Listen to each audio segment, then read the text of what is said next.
Hello दोस्तों, welcome to you my YouTube channel. दोस्तों, आज हम रामायण से संबंधित कुछ महत्वपूर्ण प्रश्न पढ़ेंगे। तो हम आपका ज़्यादा समय न लेते हुए इस वीडियो को शुरू करते हैं। तो आइए हम देखते हैं रामायण के कुछ महत्वपूर्ण प्रश्न को। तो हमारा पहला प्रश्न है, वाल्मीकि रामायण की रचना किस छंद में हुई है? तो आप सभी को पता है कि वाल्मीकि छंद की रचना अनुष्टुप छंद में हुई है। और आपसे कोई पूछे अनुष्टुप छंद में कितने अक्षर आते हैं, तो आते हैं 32। ये याद रखने आपको। अगला प्रश्न है, रामायण किस युग से संबंधित है? तो रामायण त्रेता युग से संबंधित है। दोस्तों, युग 4 हैं, जिनमें से त्रेता युग दूसरा युग है। ये भी आपको याद रखना है।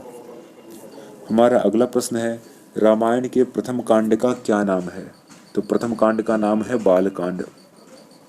अगला प्रश्न है, रामायण के अंतिम कांड का क्या नाम है? तो वह है उत्तरकांड। अगला प्रश्न है, रामायण के सबसे बड़े कांड का नाम क्या है? सबसे बड़ा कांड है युद्धकांड।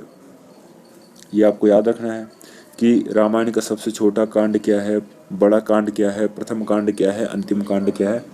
तो इससे संबंधित आपको याद रखना है। तो ये करके ये गलती लिखी हुई है, ये मायण ना होकर के रामायण के सबसे छोटे कांड का क्या नाम है? तो है अरण्य कांड।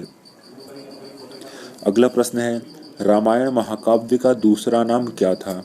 वो था पौलत्स्यवध या दशानंद, जो कि रावण के नाम पर है।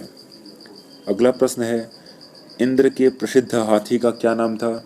वो था ऐरावत, जो कि क्षीर सागर से प्राप्त हुआ था इंद्र को। हमारा अगला प्रश्न है, राजा जनक का मूल नाम क्या था? तो मूल नाम था शिरध्वज। इसी के साथ दोस्तों हमारा अगला प्रश्न है, कैकेयी को राम को वनवास और भरत को राजगद्दी मांगने के लिए किस दासी ने बहकाया था? तो उनको बहकाया था मंथरा ने। अगला प्रश्न है, अमरावली किसी की पुरी का नाम था? तो वो था इंद्र का। अगला प्रश्न है, अवधी भाषा में रचित रामायण का क्या नाम था? तो वो था रामचरितमानस, जो कि तुलसीदास ने लिखा था। हमारा अगला प्रश्न है, अशोक वाटिका का दूसरा नाम क्या था? अशोक वाटिका का दूसरा नाम था प्रमदावन, जहाँ पर सीता रुकी थी, सीता को रखा गया था। अगला प्रश्न है, अश्वमेध यज्ञ के मस्तक पर कौन सा पत्र बांधा जाता था? तो दोस्तों वो था जयपत्र। जयपत्र को बांधा जाता था अश्वमेध यज्ञ के मस्तक पर। अगला प्रश्न है, आठवें वसु का क्या नाम था? तो आठवें वसु थे सावित्र। अगला प्रश्न है, इंद्र के प्रसिद्ध उद्यान का क्या नाम था? वो था नंदन, जिन्हें हम कानन भी कहते हैं। इंद्र का प्रसिद्ध उद्यान था। हमारा अगला प्रश्न है, उस पर्वत का क्या नाम है जो सिंधु नद और समुद्र के संगम पर स्थित तथा जिनके 100 शिखर थे? वो थे हेमगिरी। अगला प्रश्न है, इंद्र के सारथी का क्या नाम था? दोस्तों इंद्र के सारथी का नाम था मातुली।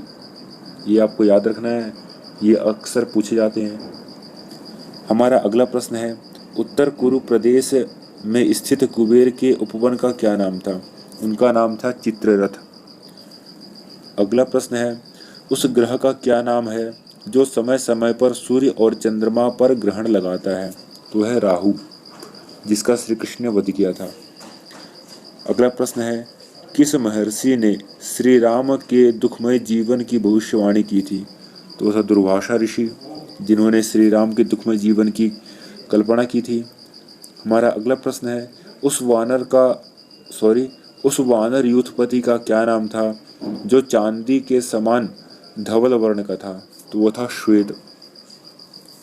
अगला प्रश्न है, उस सरोवर का क्या नाम था जो 1 योजन लंबा तथा इतनी ही चौड़ा था? वो था पंचाप्सर।